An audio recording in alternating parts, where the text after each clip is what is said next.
Yes, much better, much better, much better. In today's look, I show you how to create this flower-inspired spring makeup look. Hey guys, welcome back to my channel. If you're new here though, my name is Hannah and I upload beauty videos every Monday and Friday. Feel free to stick around and subscribe. Also, if you like this video, please give it a thumbs up. It really helps me out. I am obsessed. I love how this look turned out. If you want to see how you can recreate this look, make sure you keep on watching. I've already moisturized my skin and I also have already primed my eyes with the, I didn't use this to moisturize my skin, obviously. I use this to prime my eyes. This is the Smashbox 24-Hour Photo Finish Shadow Primer. The eyeshadow palette I'm going to be using today in today's look is once again this iconic London Day to Slay eyeshadow palette. If you don't have this exact palette, hopefully you can find shades similar to this to recreate this look. If you recreate this look, please let me know. I will have my Instagram handle here. Also, just like if you want to let me know in the comments as well. So I'm going to be starting with my, I know that this is going to be upside down, but I'm going to be starting with my transition shade right here, wow, which is the shade Ultimate Tan.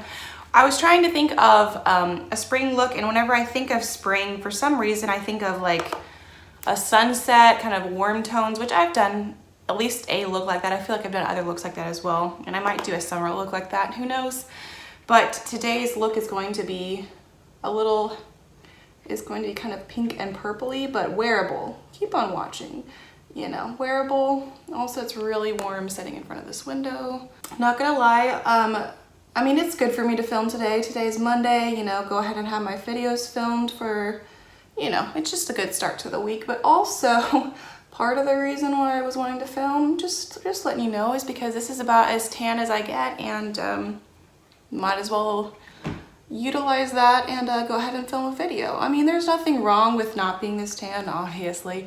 I just like being a little bit more tan. That gives me a little bit of confidence. Also, I'm aware that I'm still very pale, so if you think that I'm still very pale, I'm aware. But this is tan for me, and I'm happy with it. I'm going to go in with the shade Wonderland right here, which is a shimmery pink slash peachish, kind of icy. It's really pretty. Not my usual eyeshadow look. Also, I did want to go a little bit out of my comfort zone in today's look as well, and applying this shadow, definitely out of my comfort zone. This is just not a color that I typically go for, but it is really, really pretty. I didn't take it all of, well, I mostly did take it all over my lid. That wasn't my goal, but we are going to go in with another color on the lid as well. Now I'm going to go in with the color Girl Boss, which is a purpley, slight, quite mauve. It's kind of an interesting color. Hard for me to describe, almost pinkish, but it's pretty.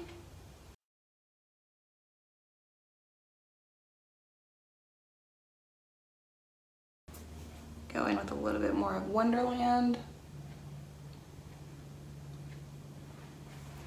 And once again, my transition color was a little bit more warm toned than I was going for. I mean, I should have known this, but I want it to be a little bit more cool toned. So I'm going to go in with this taupe color right here, which is a little bit cooler toned. I don't know how I feel about this transition color, but I'm not starting all over, so we're going with it. I could go in with Deep Soul, which is this very dark brown. Also pretty, but then I don't know how that would look on my overall look. So let me just blend and see where this goes. I'm gonna go in with the shade Marshmallow, which is this color right here. It's my brow bone highlight.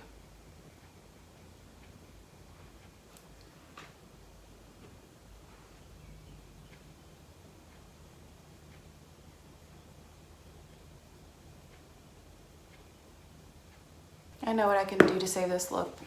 I need to get another eyeshadow palette though. I'm going to now take this Marvelous Mauves eyeshadow palette, which I also got in a BoxyCharm. I'm gonna kind of clean off my brush that I've been using for transition color, because this is a cool tone palette and it's a cool toned mauve palette. So this is what I need for this look. I'm gonna start with this second shade in. Kind of see how I feel about that. Yes, much better, much better, much better. I'm gonna probably mix the second and third shade. Much better. Now it's almost like one shade, but much better. I'm gonna go all the way up to my brow bone, but it's pretty close.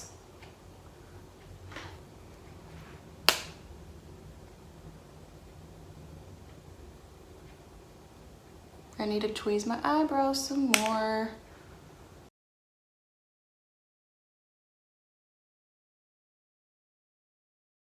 Now I'm gonna go in with those lid shades again. As you can see, with eyeshadow looks, kind of go in layers and that kind of thing, but pretty.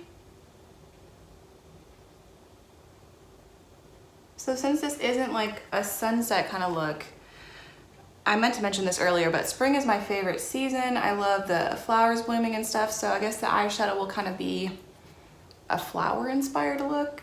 Flowers are this color, right? I love going to botanical gardens.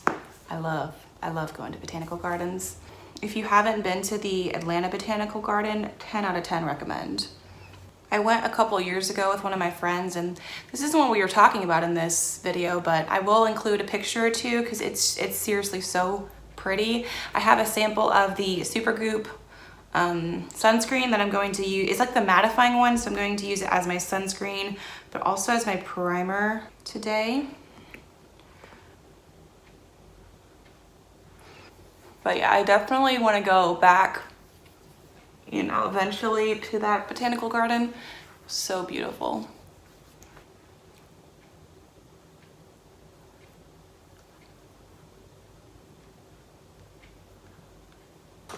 I'm hesitant to say because last time I did, my skin broke out, and actually the zit is still here a little bit, but it's like mostly gone. But my skin is finally clearing up once again.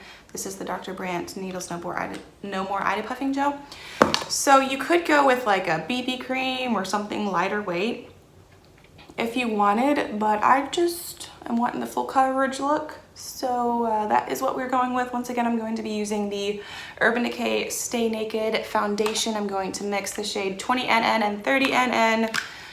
This has just been my go-to foundation situation for a while, but I can only use a little bit more of the 30NN than I normally do because, once again, this is tan for me.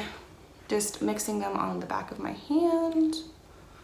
I dotted the foundation all over my face, and then I used, once again, the It Brushes for Ulta foundation brush. I will try to link the products that I use down below, and if I can find them, of course. I did speed up this process because it was pretty repetitive. I did spend a good amount of time blending in my foundation, though. Just remember, whenever you're blending in your foundation, don't feel bad if you have to take a little bit extra to blend it in because you do want it to look natural. Tarte Shape Tape once again to cover up my dark circles.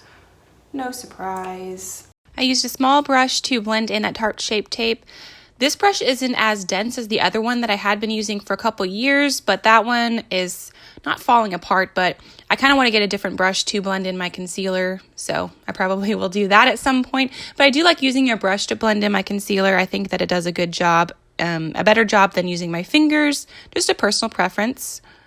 This is the Tarte Liquid Highlighter in the shade Stunner, and I'm just using my ring finger to blend this in. Make sure I recommend using liquid products, or just as a reminder, use liquid products before powder products. So this was before I set my face. This was before I even put under eye powder on. And the rest of the process isn't sped up. So this is just in real time. This is the Makeup Revolution baking powder. I'm using this to set my under eyes with that Alamar brush. Spoiler alert, I do mention this in one of my favorites this month, the Alamar brush that is. It's just so soft, and I highly recommend it if you haven't tried it out. I really love this brush. This is just an all-over face powder that I'm using to set my face using a Sigma fluffy powder brush. Now I'm contouring my face with the Physicians Formula. Once again, no surprise here, the Sigma F23 brush. I do still love this brush for contour, but I also have been using the Alamar brush for contour as well. Just kind of using both, but I decided to use the Sigma one in this video. You know the drill, use your ear as your guideline, and I recommend blending upward. If you blend downward, it might make your face look or appear larger than it actually is, so I recommend blending upward and using your ear as your guideline. Also, I contour my forehead, just personal preference. So I'm contouring my forehead a little bit here.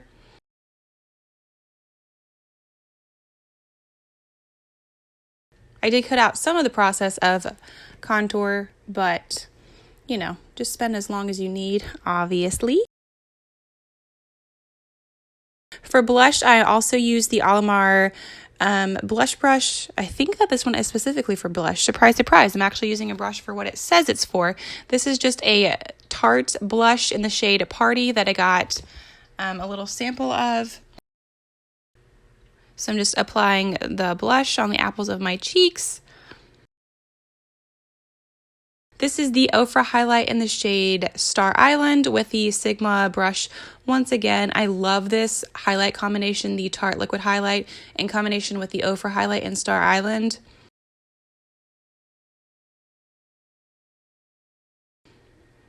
I just used a loose brush to kind of blend that all together. This is the Tarte Stay Spray. I use this to set my face, and I let that dry a little bit as well. I'm now lining my lips using the Urban Decay lip pencil in the shade Naked. Once again, I am going to line them and then also fill them in. No surprise here. I love these lip pencils. I know I've said it several times, but I love these lip pencils because they're so creamy. And I just also definitely recommend getting them whenever they're on sale. I've been able to find them on 50% off before, and that's whenever I have bought most of my Urban Decay lip pencils, when they are on sale. This is the Urban Decay liquid lipstick in the shade ZZ that I'm applying over that. I love the color of this. It's just a really pretty, I don't know, would you classify this as like fuchsia or purple? I feel like this would be more fuchsia, but regardless, really pretty. I don't find this formula to be overly drying. Personally, I've been kind of staying away from liquid lipsticks a little bit recently. This is the up close finished look. I feel like this lip color might be a little too much for some people, so also feel free to just do a nude option as well. But I personally love this lip color. To me, this is very spring-like as well. If you like this video, click right here. I think you also like this video. Go ahead and check it out if you want to. Once again, thank you so much for watching. I upload beauty videos every Monday and Friday. Feel free to stick around and subscribe. Thanks again for watching, and I will see you in my next video.